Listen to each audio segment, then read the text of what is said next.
Desember, bulan yang seharusnya menjadi penutup tahun dengan harapan dan doa. Namun bagi Sumatera, Desember kembali menjelma menjadi bulan ujian dan bulan ketika alam kembali menunjukkan kuasanya.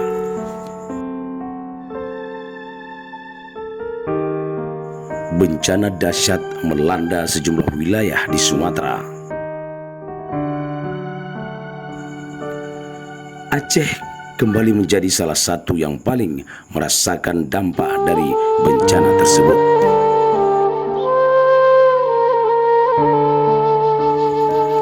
Hujan tanpa jeda, tanah yang tak lagi kuat menahan beban, sungai yang meluap, membawa gelombang kecemasan di setiap rumah-rumah penduduk.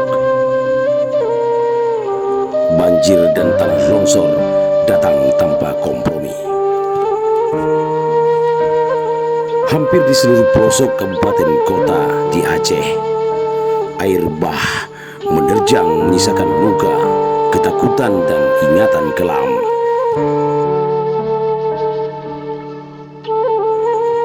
Desember 2025 membuat Aceh kembali teringat pada tragedi paling kelam dalam sejarahnya, tsunami Desember 2024. Kini bayang-bayangan itu seakan kembali berdiri di depan mata.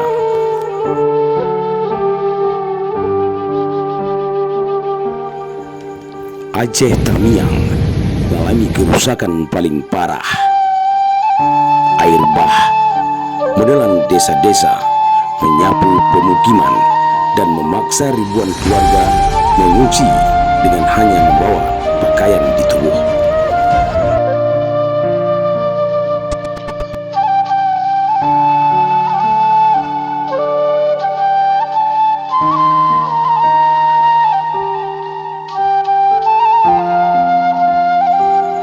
Tangisan anak-anak, teriakan meminta pertolongan, serta getirnya kehilangan harta benda menjadi melodi kelam yang mengisi udara selama berhari-hari.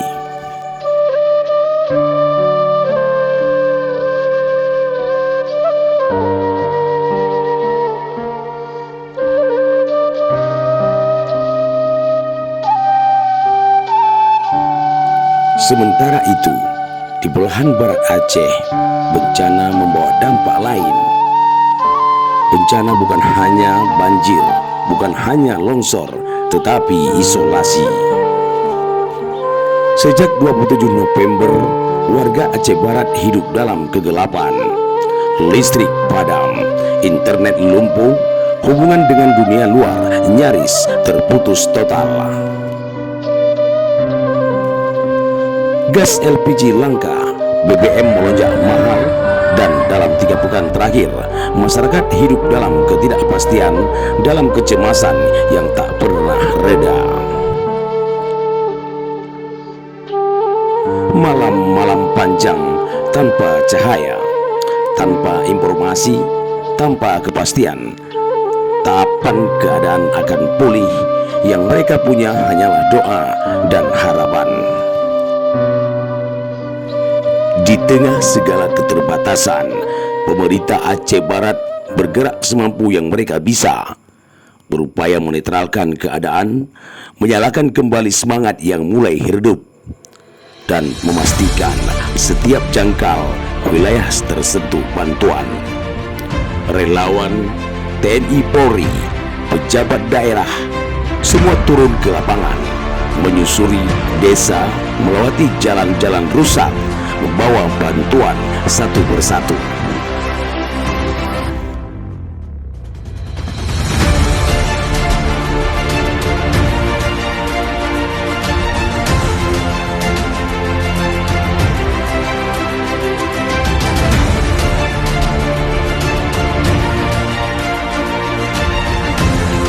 Bencana ini juga mengajarkan kita bahwa ketangguhan bukan hanya tentang berdiri ketika dunia runtuh, tapi tentang bangkit bersama-sama.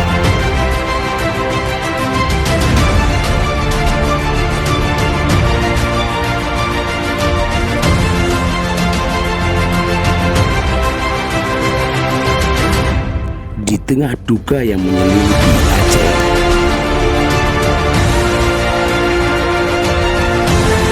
saat bencana alam memporak-porandakan kehidupan banyak keluarga, sebuah kisah kecil justru menyalakan cahaya harapan.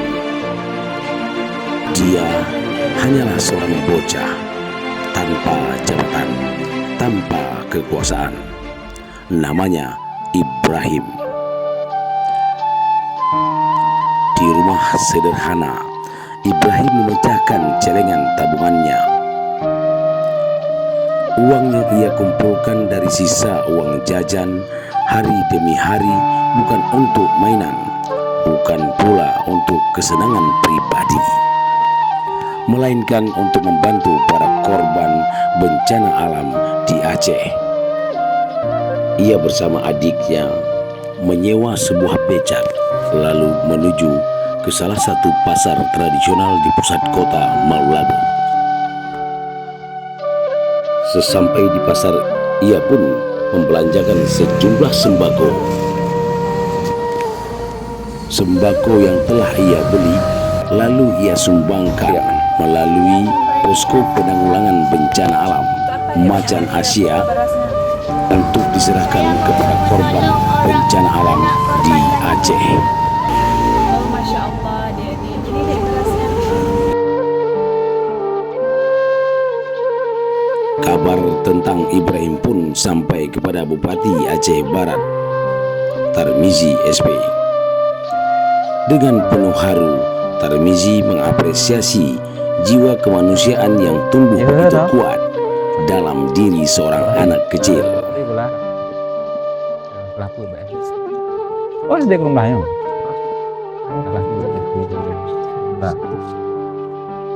Jadi, nak celempeng lebihnya. Tik-tik ulo celempeng atau gimana? Oh, lebih jamu pula celeng. Katrik bubuknya. Oh, Cik Purno mana? Puhui ayah habis. Ayah Purno lah ayah mana? Celempeng ah. Jadi kiban dia terfikir untuk bantu awak musibah celeng bukan awak kalau karena kehancur kena makanan nyangka kena musibah kanyalan sembah celengkan jadi pok jo celeng longi sebelum makarta padum matlah celeng orangnya motor motor itu oh beres lah jadi mulia lah ta nagak bu kalau nah tapi kalau menjabat jadi pegah le rumah bu menyatanya juk sedekah berkali lipat oleh Allah Taala lebih dalam rempok ada nama urung sedekah yang lipat ganda oleh Allah Taala gebalah tengok ya sedekah habis-habis yo lagi nyan saya nak dihurung tiba tolong kalinya nyan jino juga tengok purno abang-abang purno bapak-bapak yang na di Aceh Barat awak nyan jino tengok mutibah pelaku awak tanya jadi i mekat minyak buna iblo yung 6,000 di publo 15 kalian gas menanci syapli pekan menanci barang-barang sembako aku dengan kejadiannya adik pok celeng pengnya untuk masa depan cok pengnya ya juk bantuan ke masyarakat jik ke contoh ke bagi awaknya mandu kayak palingnya yang mentong yang untuk kepentingan pribadi yang minta penginan ya. Terima kasih Bu. Jadinya Bupati, Wakil Bupati ucapkan terima kasih. Sampaikan Pak Ngongon, celempeng juga. Kalian bantu saudara lain. Jadi ini tentunya berlipat ganda oleh Allah Taala. Dibantu orang. Nah uronyo, kamu bantu gantau balik celengnya. Nanti celeng long. Bu? Padum lo?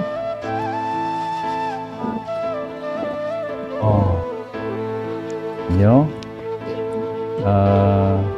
celok lan celeng mendung lo.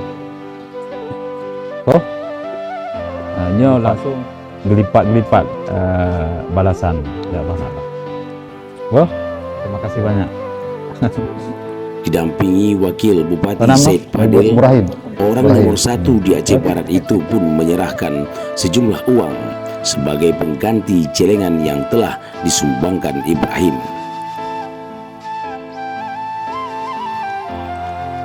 Uang pengganti dari pemerintah tersebut tidak disimpan, tidak pula ditabung kembali.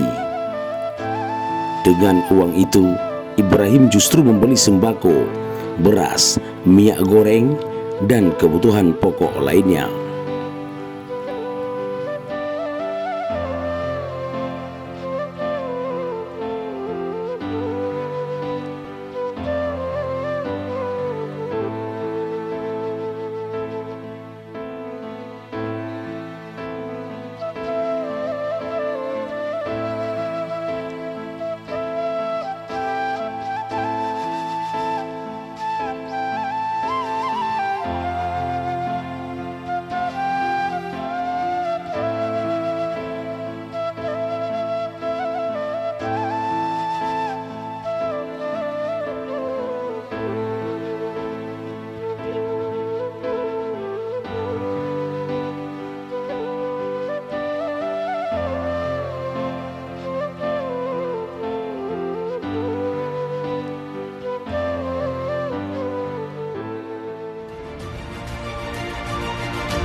Untuk kedua kalinya, Ibrahim kembali datang ke posko bantuan dan menyerahkan sembako tersebut kepada para korban bencana alam di Aceh. Di usia yang masih belia, Ibrahim telah menunjukkan arti kemanusiaan yang sesungguhnya, bahwa berbagi tidak menunggu berlebih dan kepedulian tidak mengenal usia. Dari tangan kecil Ibrahim pun lahir keteladan besar tentang empati,